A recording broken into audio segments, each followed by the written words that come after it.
Hello friends, good morning. আজকে সকালবেলায় সবাই মিলে একটু মর্নিং ওয়াকে বেরিয়েছিলাম। আর আজকে কিন্তু আমাদের দিল্লিতে লাস্ট ডে।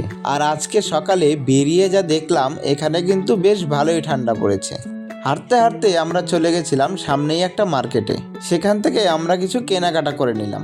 নতুন শহর, নতুন রাস্তা, আর এই সকালবেলা ঠান্ডা ঠান্ডা ওয়েদারে মার্কেটটা ঘুরতে ভালোই লাগছিল। আসার সময় আমাদের কাছে তেমন কিছুই ছিল না, কিন্তু যাওয়ার সময় এত জিনিস হয়ে গেছে। আমরা একটা ব্যাগের দোকান খুঁজছি এখন। তাই প্রথমে আমরা মার্কেটে ঢুকেই একটা ব্যাগ কিনে নিয়েছি। এরপর আমরা চলে গিয়েছিলাম একটা ফলের দোকানে। ওখান থেকে কিছু ফল নিয়ে নিচ্ছিলাম ট্রেনে খাবার জন্য। এখন মার্কেট সেরেই সোজা চলে যাব রুমে গিয়ে ফ্রেশ হয়ে একটু খাওয়া দাওয়া করে নিব। আর বিকেলের দিকে ভাবছি আশেপাশে একটু বেরোবো। সো ফ্রেন্ডস, আজকের ব্লগটা এতটুকুই। দেখা হচ্ছে নেক্সট ভিডিওতে।